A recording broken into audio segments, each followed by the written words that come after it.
Hi, it's Marek from Solo. Today I'd like to show you a game called Dune House Secrets. It's a game created and published by Portal Games. Thanks for sending a copy for review. And this game is set in the Dune universe. I'm not sure if you're familiar with Dune. This is a series of books created by Frank Herbert. It's already a classic sci-fi series.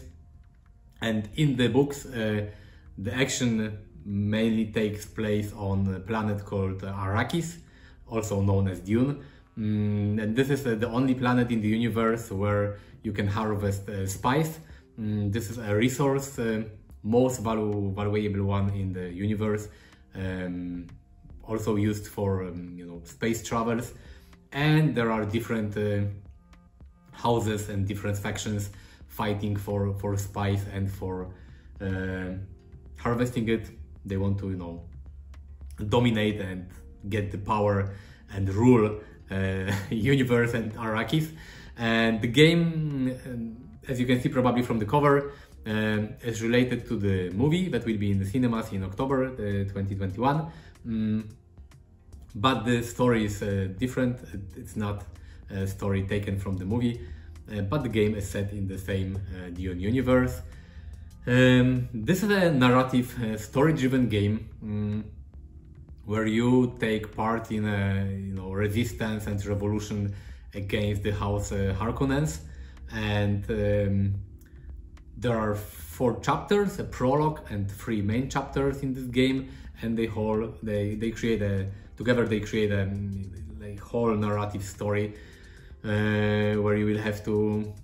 I will not tell you what you have to do, but there will be investigations and different choices that you will have to make. The game is based on a detective game system. Detective is a game also published by and created by Portal Games.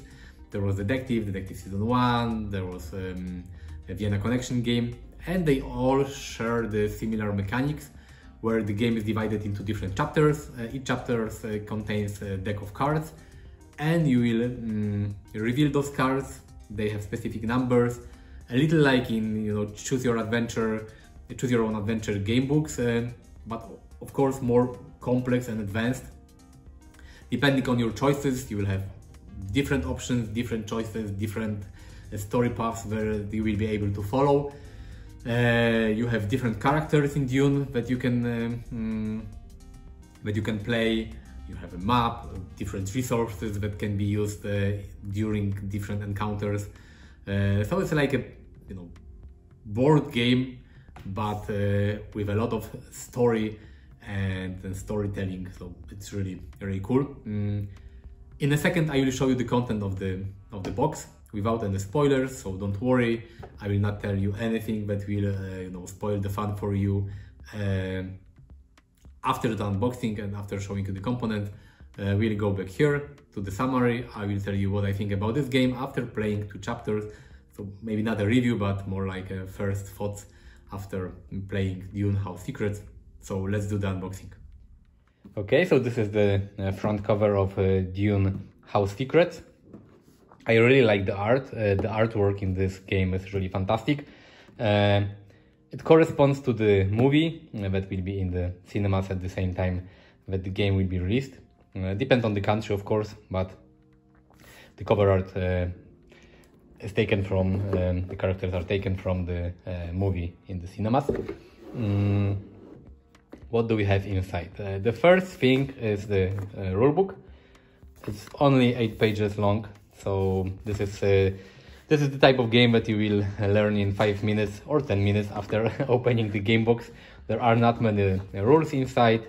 You have some introduction, information how to set up the game, some rules. The game is divided into 3 chapters and a prologue, and the prologue is shorter, and it will teach you how to play the game. So basically, after playing the prologue, you will not really need this rulebook anymore. At the back, you have place to write some notes or some information after finishing different chapters. It's just for you to write down the things that you would like to remember from chapter to chapter. The next thing that we have are stickers with skills.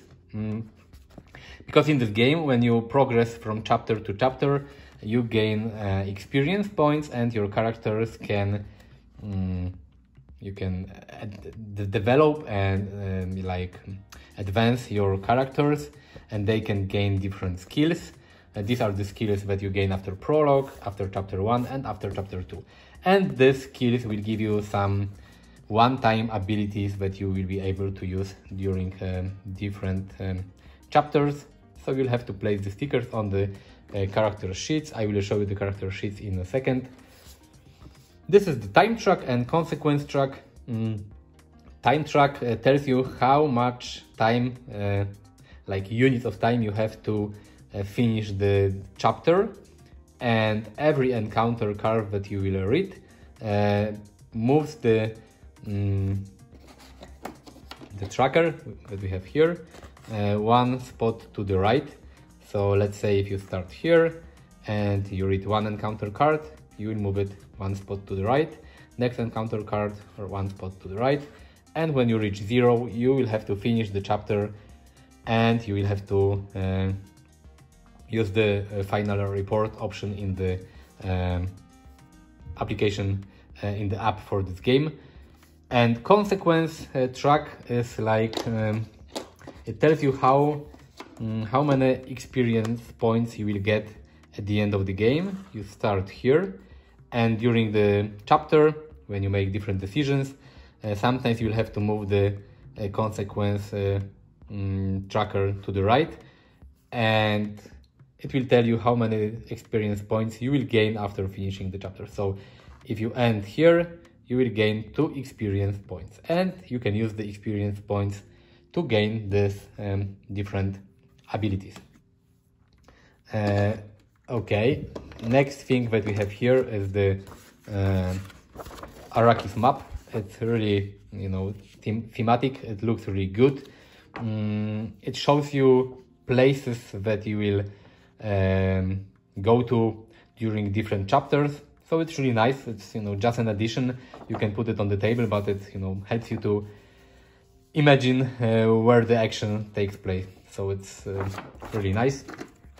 And here are the briefings for different chapters, for prologue, chapter 1, 2, 3, and some additional things that you will get in specific chapters.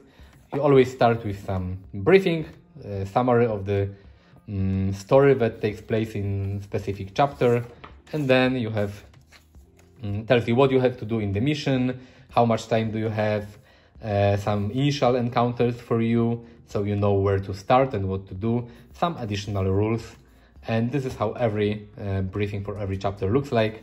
So you have to read it before playing the chapter, and you can start your investigation. And also some cool illustrations here. Here we have the character sheets. They are double-sided. This is the player side and this is the advocate side.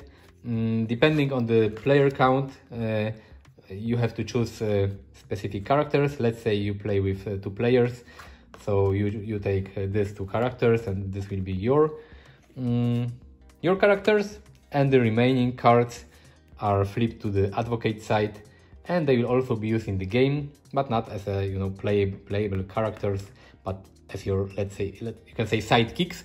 And depending on the side, when it's on the player side, you get less resources, but every character has got a specific ability that can be used during a chapter.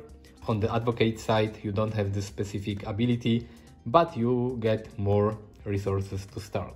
So you either have more resources or some cool abilities that can be used in chapters.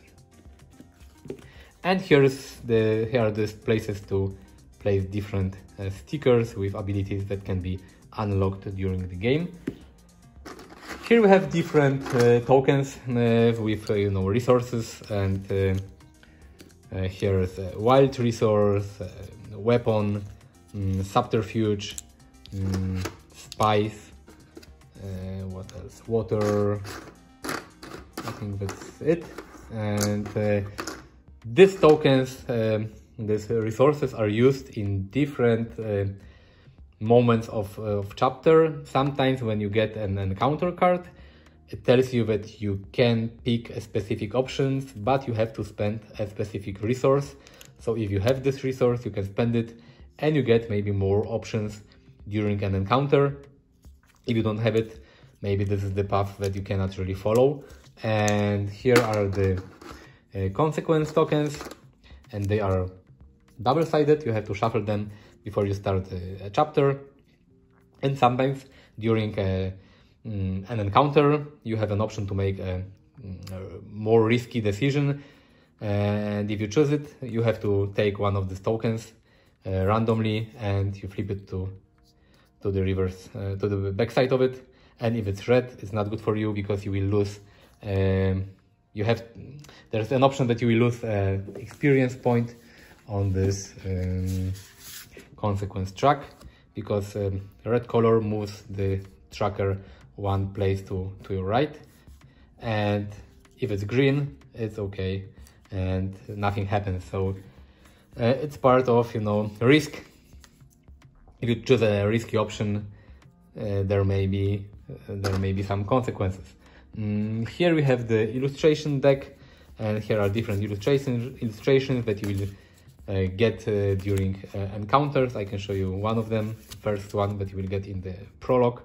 It shows you some image. Sometimes it's a specific location, sometimes it's a character that you can meet in the game. But also on the backside you have some text. Sometimes you have some additional options that you can choose. It's really cool because in the previous games, the detective game, you also had some character illustrations, but they were one-sided. You had no information on the back. And here it's cool because you can get additional info when you read the backside of this illustration card. So it's really nice. And you cannot really read them or look through them before you start the game. You can only take a specific card when the encounter tells you to.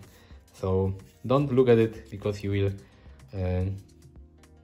will lose fun, and you will see things that you shouldn't really see. And here are all the encounters. You have 4 decks. They are divided into chapters. So this is a prologue. Here you have, for example, chapter 1, there's chapter 2, chapter 3, etc. And you only take a specific encounter when you have an option to take it. And if you take it, let's say this one, you have to read it. Sometimes you have to flip it to the back side. You have additional options, like here you can, if you choose, you can read encounter 3 or encounter 10 if you spend 1 water token. So you have different options, and reading one encounter card moves the time tracker one place to the right.